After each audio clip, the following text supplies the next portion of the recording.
Hi, hello, నమస్తే. నిన్న రాహుల్ గాంధీ, నరేంద్ర మోడీ ఇద్దరు కలిసి ఒక పెద్ద మీటింగ్ చేశారు.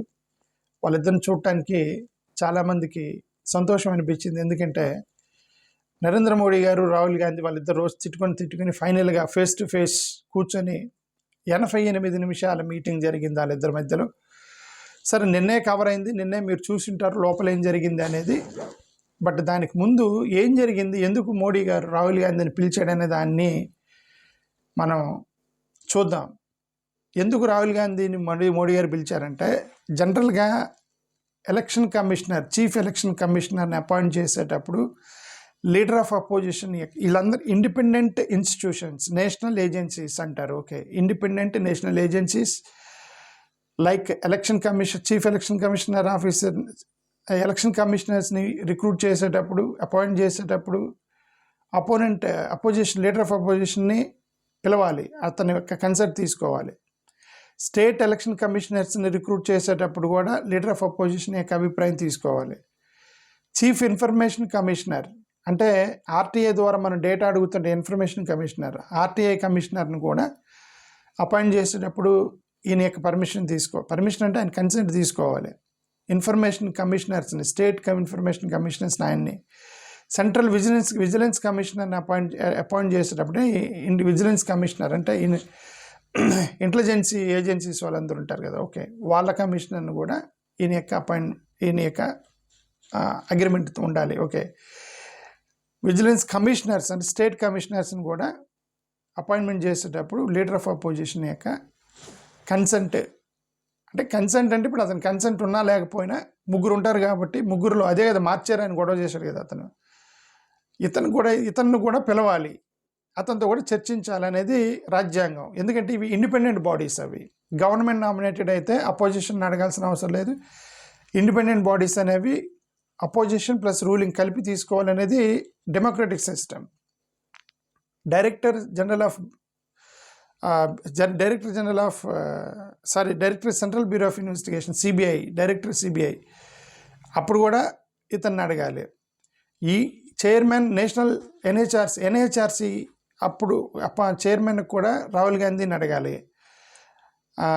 ఇంకెవరున్నారు, chairman Lokpal, judicial members Lokpal, non judicial members Lokpal, వీళ్ళందరినీ అపాయింట్మెంట్ చేసేటప్పుడు రాహుల్ గాంధీ పర్మిషన్ కూడా, అంటే రాహుల్ గాంధీ పర్మిషన్ అనకూడదు, రాహుల్ గాంధీతో కూడా మీటింగ్ వేసి అతని అభిప్రాయం కూడా తీసుకొని చెయ్యాలి. ఇది యాక్చువల్గా సిస్టమ్, డెమోక్రటిక్ సిస్టమ్. కానీ రాహుల్ గాంధీ చాలా ఆరోపణలు చేశాడు. అతను ఏం ఆరోపణలు చేశాడు, 2018 నుంచి మొదలెట్టుకొని అతను 2014 వరకు మన్మోహన్ సింగ్ గారు ఉన్నారు. ఇతను 2014లో ఛార్జ్ తీసుకున్నాడు, కాంగ్రెస్ పార్టీ బాధ్యత తీసుకున్నాడు. కొద్దిగా అతను టైం తీసుకొని అంత స్టడీ చేసుకోవడానికి ఆయన యాక్చువల్గా ఎలిగేషన్స్ 2018 అంటే 2019 ఎన్నికల ముందు నుంచి మొదలెట్టాడు. 2019 ఎన్నికల ముందు అప్పటి నుంచి తను మొదలెట్టాడు ఆరోపణలు చేయటం. 2018లో గవర్నమెంటు సిబిఐని ప్రెజర్ చేసి లాలూ ప్రసాద్ యాదవ్ యొక్క కేసుల్ని కావాలనే టార్గెట్ చేశారు, లాలూ ప్రసాద్ యాదవ్ మీద సిబిఐ పంపించారు అని ఫస్ట్ ఆరోపణ చేశాడు 2018లో, సిబిఐని వాడారని. తర్వాత 2019లో మోడీ గారు సిబిఐ డైరెక్టర్ అలోక్ వర్మని తీసేశారు, రఫేల్ స్కామ్ని తప్పించుకోవడానికి, దాన్ని కవరప్ చేయడానికి అనేది ఆయన చేసినటువంటి ఒక ఆరోపణ. 2019లోనే మళ్ళీ అదే జస్టిస్ సిక్రీ పోస్టింగ్ని మ్యానిపులేట్ చేశారు. ఇదే రఫేల్కి సంబంధించి అలోక్ వర్మ కేసుకి సంబంధించిన ఆరోపణ చేశాడు ఇతను రాహుల్ గాంధీ. 2019లోని ఇంకొక ఆరోపణ చేశాడు, రఫేల్ యొక్క ఎంఓయూస్ని అనిల్ అంబానీకి లీక్ చేశారు అని చెప్పి ఆరోపణ చేశాడు ఇతను.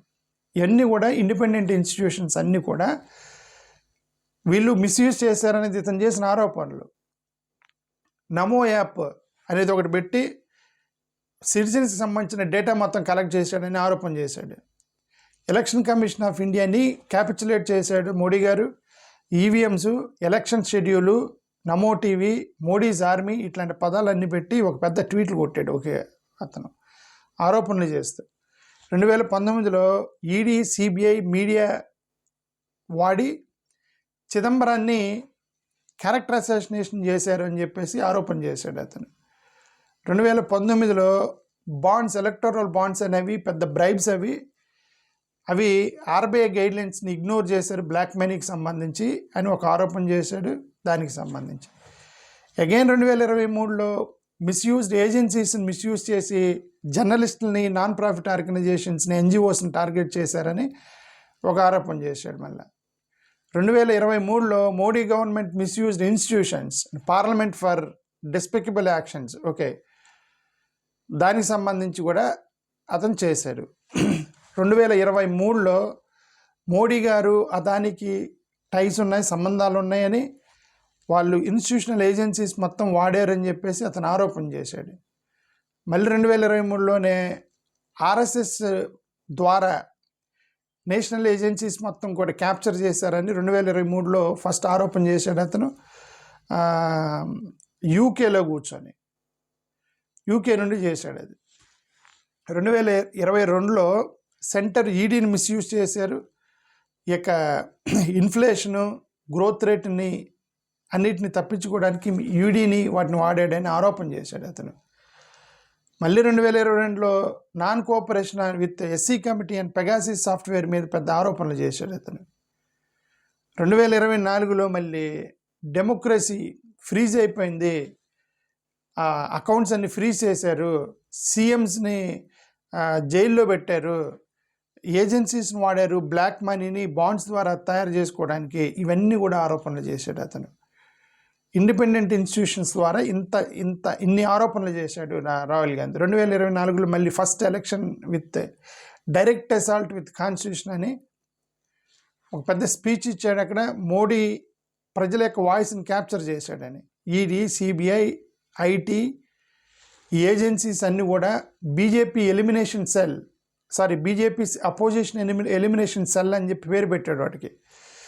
బీజేపీ వాళ్ళు అపోజిషన్ ఎలిమినేట్ చేయడానికి ఇవన్నీ వాడతారట. ED, CBI, income tax department వాడతాడని ఒక పెద్ద ఎలిగేషన్ చేశాడు. Bonds as tool for BJP corruption, okay, electoral bonds బీజేపీకి సంబంధించినటువంటి కరప్షన్ అండ్ కమిషన్స్ నుంచి తప్పించుకోవడానికి ట్రై చేశారు. ఓకే,